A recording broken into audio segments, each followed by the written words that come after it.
Do you like to eat meat, but at the same time, do you struggle because studies show that conventional meat production is harmful to both animals and the environment? Well, you may not need to choose between meat and the environment anymore. I'm Daniel Hartz, and this is the Sustainability Champions podcast, where we highlight the people, ideas, and innovations that are protecting and healing the planet. Today, my guest is Krijn de Nood, co-founder and CEO of Meatable, based in Amsterdam. Meatable is revolutionizing how meat is made, so we don't need to harm animals or the planet by growing it from cells. This is known as cell-based meat. Thank you very much for joining me, Krijn. Thanks, Daniel. Thanks for inviting me. I'm very happy to be here and to share some of my thoughts. Awesome. Looking forward to hearing all about it. And today, three things I'd like to really discuss is, first of all, what exactly is cell-based meat? And from there, why did you choose to leave your job at McKinsey to start this company? And finally, how is Meatable disrupting the meat industry and making it more sustainable? So first and foremost, what exactly does Meatable do? So at Meatable, we make cultivated meat. And I think we believe that meat is here to stay. People love eating meat. It's delicious. It has a lot of protein in it. It's in all cultures. It has a role that's much bigger than just the nutrients, right? So we really believe that meat is here to stay, but that more and more people are starting to see the downsides of how it's being produced. Mm-hmm. In terms of climate change effects, animal welfare, water use, land use. And I think what we at Meatable try to do is we disconnect the product, which everybody likes and which we think there's definitely a place going forward. And on the other hand, the production way, which is not sustainable. So what we try to do is disconnect those two. And basically what we do is we isolate a few cells from an animal, and instead of growing it in the body of the animal, we mimic the circumstances that the cells and the tissue experience in the animal, and we mimic that outside of the animal. And if you do that well, the cells start proliferating and you get the muscle tissue and the fat tissue that we all really enjoy eating. Yeah, that's incredible. I think you're absolutely right. There's you're basically talking about the when you said meat is here to stay. I think I agree with you because if I'm not mistaken, meat consumption is still going up, despite the fact that people are aware of the environmental and just how meat is produced. Despite all of that, people are still eating more and more meat around the world. Yeah, it's an interesting statistic because even in the Netherlands, for example, where you would think the conscious on sort of climate change is maybe higher than in other parts of the world, what you actually see is that the meat alternatives market is rapidly increasing, but also at the same time, meat consumption is still increasing, right? And then obviously you have Chinese, the middle class, and so basically you see a one-to-one correlation on income increase and meat consumption. So the more people have to spend, the more they consume meat, essentially. So with a wealthier population, that's what you'll see. Yeah, I think I've seen that as well, and I think you're absolutely right. It's there's something very. I mean, meat is delicious, and it is a big part culturally as well.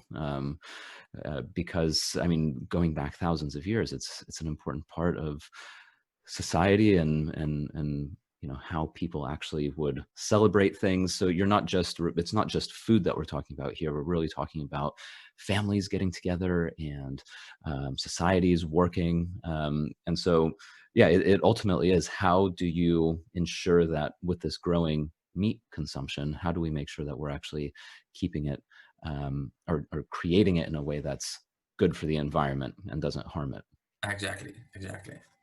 What was the moment when you decided to leave McKinsey? Because I would imagine you have a job at McKinsey.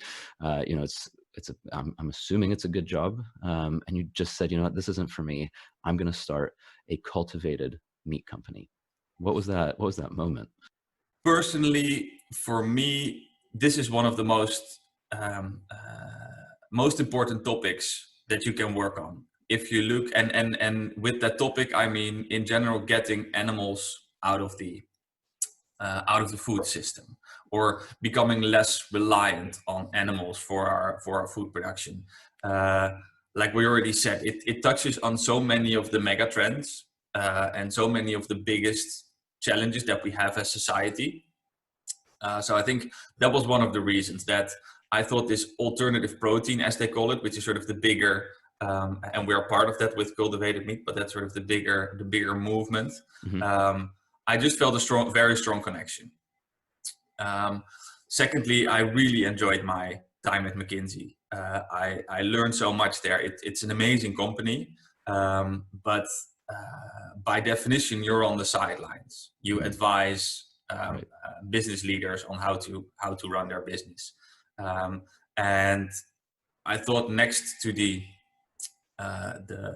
relevance of what we're doing at Meatable, I also felt the need to really create something and to have something um, that's really that I go to work and it's my place. So I had a strong feeling there, and I think those two really came together.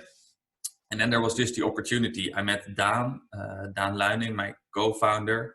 Uh, he is the scientist. He's been working in this field for the past 6-7 years, Hmm.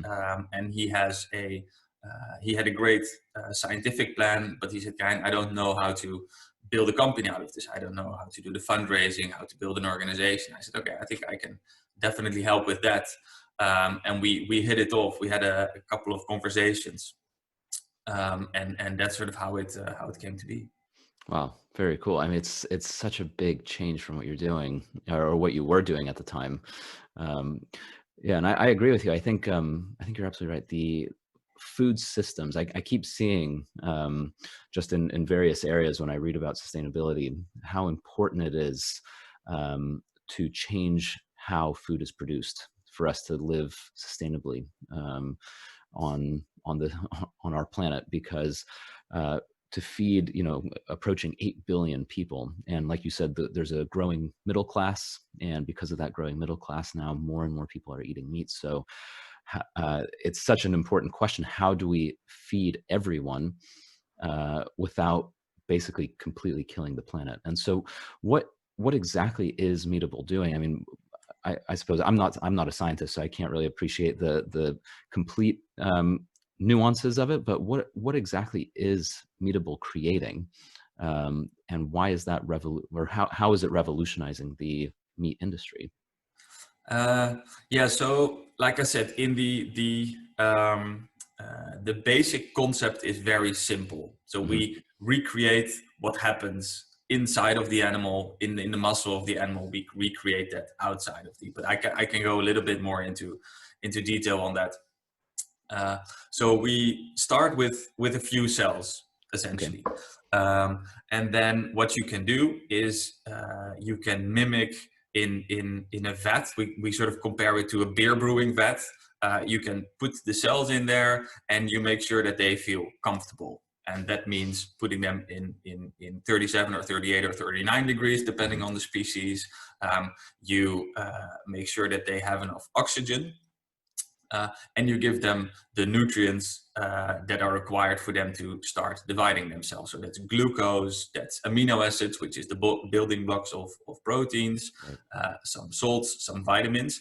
And I'm hugely oversimplifying, but if you do that well, the cells feel at ease and they start dividing themselves.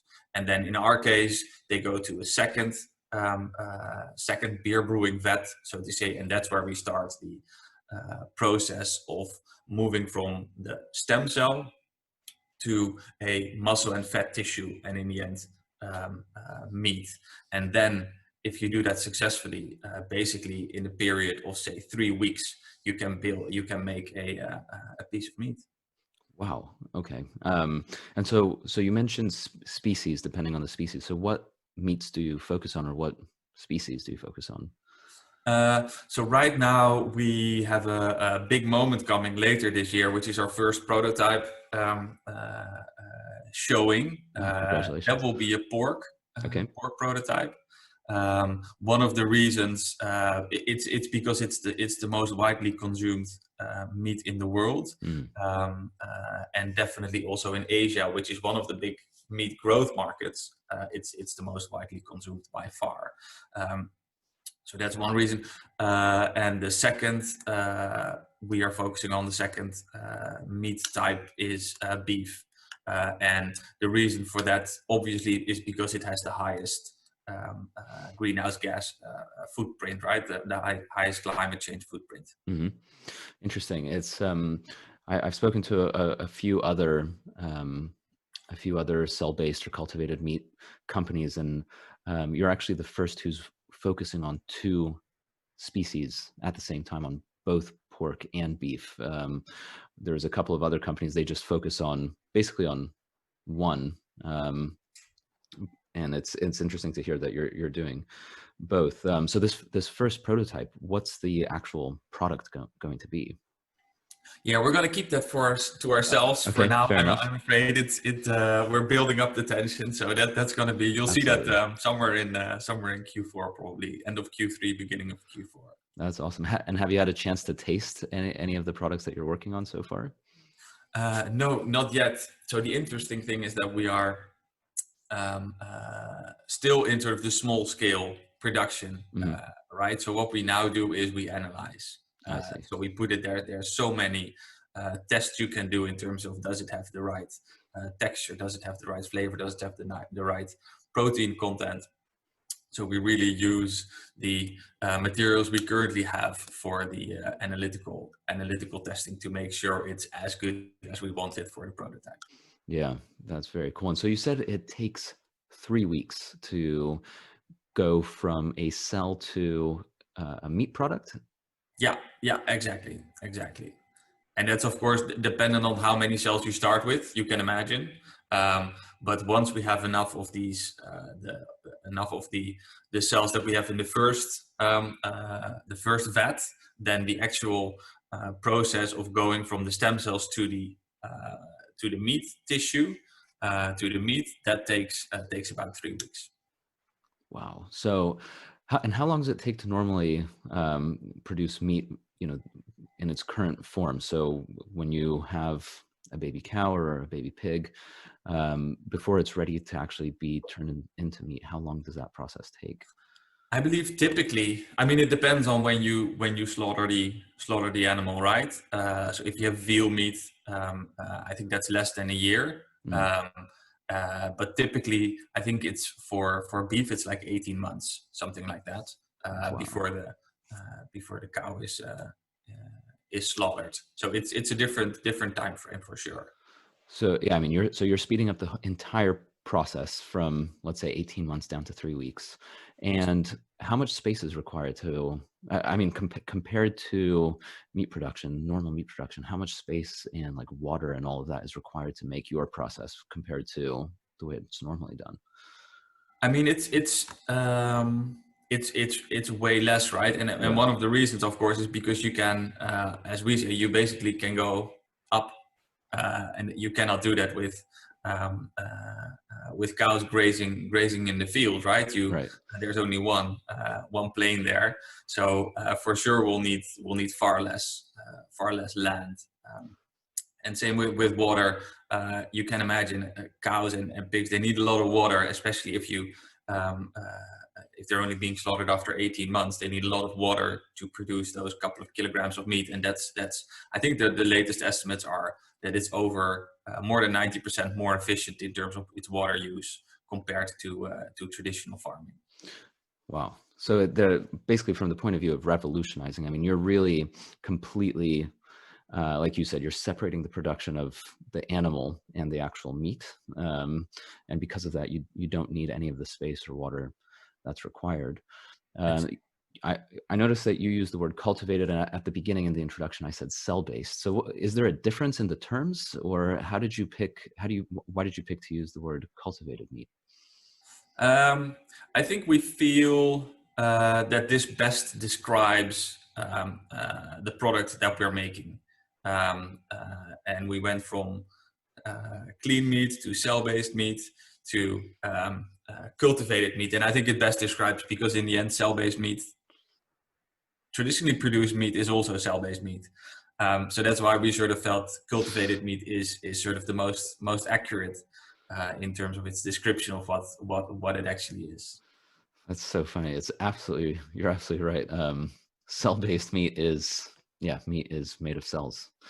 So Exactly. to call it that is a little bit, it's a little bit, yeah, not quite so interesting. Um, and so what I'm really curious to know, I mean, how does the future of food look like to you from this point of view? I mean, if you're at the beginning stages of creating an entirely new way of producing food. So, if we fast forward 5, 10 years, how does food look like to you? And Yeah, I think I can try to answer that in two ways. So I Mhm. think if you sort of look at uh, I think the next 10 years, I forget who said it, but I think sort of this decade, somebody mentioned this will be sort of the decade where the decade of food tech, essentially food technology. And Mhm. I think you'll see sort of technology becoming a part of the food system more and more, because people more and more understand, like you said yourself, with feeding 8 to, I think the expectation is it goes up to 10 billion people will need to embrace technology um, uh, to to to do that effectively. So I think that's something that you'll see sort of more and more in the coming 5 to 10 years. Then for cultivated meat specifically, I think in the next 10 years, for sure you will see it go to market, and I think you will see the beginning of the scale up. But the magnitude of the meat market globally is so huge that I think it will take some time just to ramp up the production capacity um, before we really can sort of provide significant quantities. If you look at it in the total meat production, so significant percentages of meat using cultivated meat production methods. Mhm. So I think only sort of in 10 to 15 years, you will see that very, very fast ramp up. That's what I expect.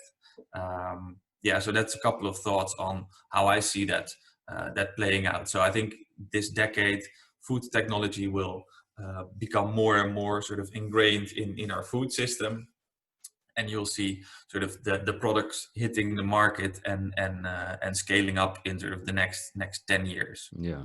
Do you expect to see, I mean, or are you working toward completely replacing the way that meat is normally produced? um, I would say that's not the aim. I would say that's not the aim. I think um, what we uh, what we really want is for meat to be sustainably produced. I think that's what it is. And if you then look at sort of intensive factory farming, Mhm. I think that's something that we would like for it not to be there anymore. I think if you look at the smaller farms who farm with love and who treat the animals with love, I can imagine those existing side by side Interesting. with cultivated meat. So in the end, I think it's all about consumer choice, right? That's what we are, and we're expanding consumer choice. And what you already see is that there's plant-based meat alternatives. Then now there's going to be cultivated meat. Maybe at some point, even also in the Western world, insects Hmm. are going to be accepted as a source of protein.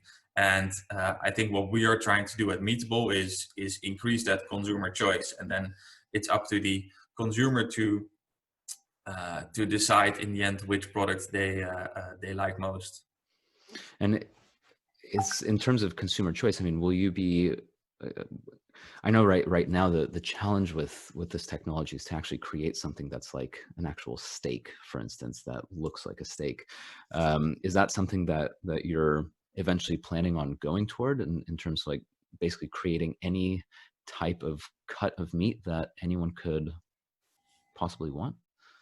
Yeah, absolutely, absolutely. I think um, uh, we're a mission-driven company, and we really, I think, to achieve that mission, you need to be able to provide a significant part of the total meat market, right? Other in terms of reaching our goals in terms of climate change, water use, animal welfare, all those things we've discussed before. Um, so if you know that you need to really provide a significant percentage of the global meat market, then you also have to tackle all the different cuts of meat, and you have to also the more solid, high quality Mhm. cuts of meat. So definitely that's in our R&D pipeline. Wow. And as far as the scalability aspect, that sounds to me like a big kind of a big thing to tackle, just because you need to be able to produce enough meat for it to actually make an impact on how um, meat is produced basically around the world. So what are the, kind of on a broad level, how do you actually scale up this production so that you're able to sell your products around the world? Yeah, it's a good question. And in the end, it's very comparable to other fermentation technologies. So the beer brewing vat again that I spoke about earlier, Hmm. it's just sort of we know that it works on a small scale, and then it's all about doing the required tests to see, hey, will this actually scale at the bigger in at bigger vats?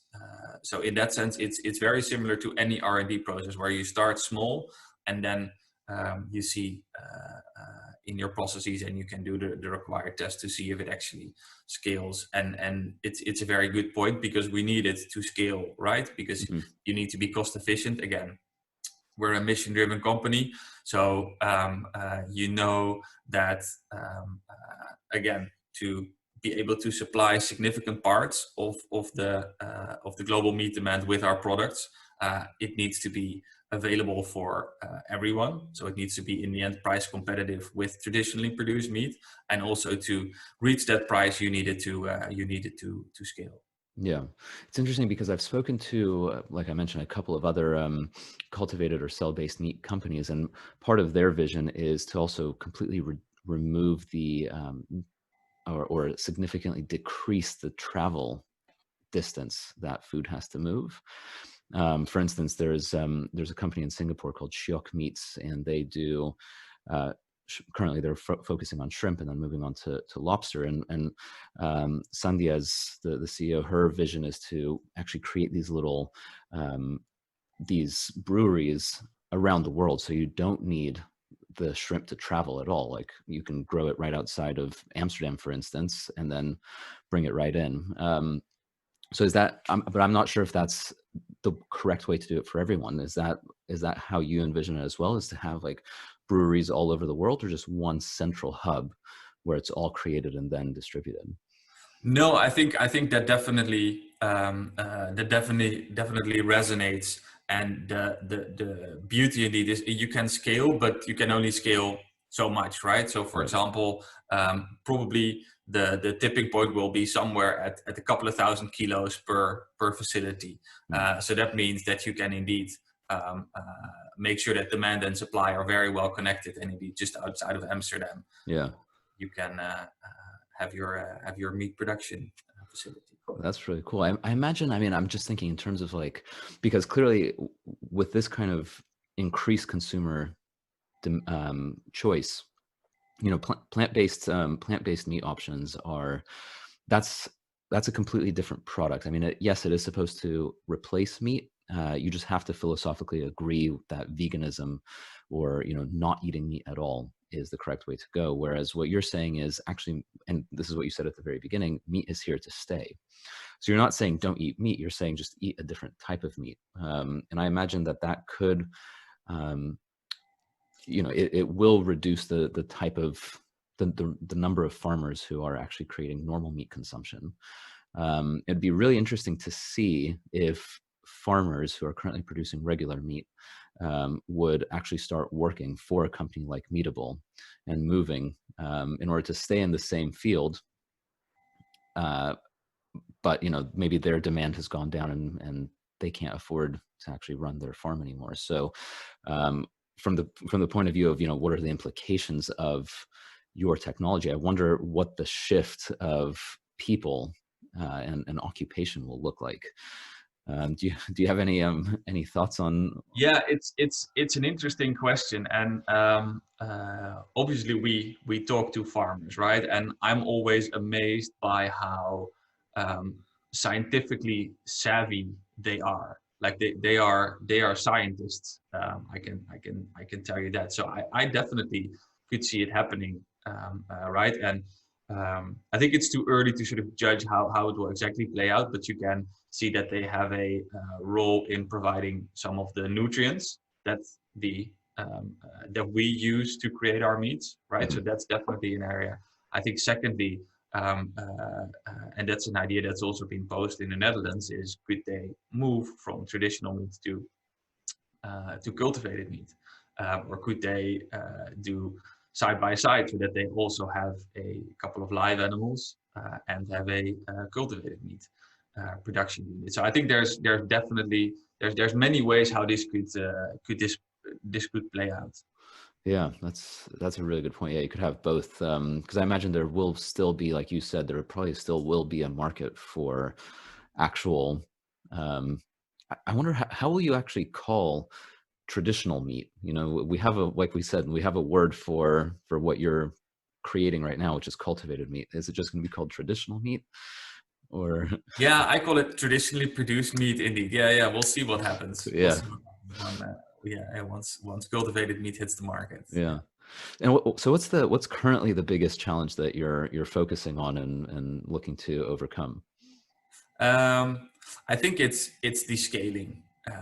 It's scaling definitely, and that comes with because in the end, like I said, we're a mission-driven company, so we need to, and that doesn't need to be the case for the first product that hits the market, but at some point you need to be cost competitive if you really want to hit the make the contribution that we want to make to climate change, animal welfare, all those things, Mm, and to reach that cost competitiveness, you need the process to scale. So that's a big topic for us at the moment. understood. So the first prototype will be ready end of Q3, beginning of Q4 this year. And then at what point in time do you think you'll be ready to actually, you know, mass produce and start truly selling your products?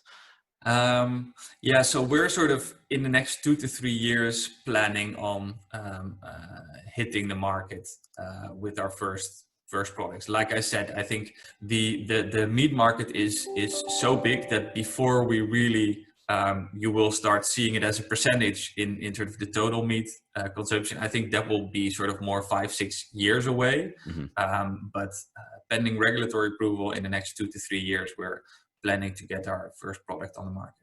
Wow, fantastic. That's very quick. That's really exciting. Well, Khan, thank you so much for going through this with me. It's fascinating to hear what your thoughts are on the future, and I mean, you're truly revolutionizing the way food is made. I mean, quite literally.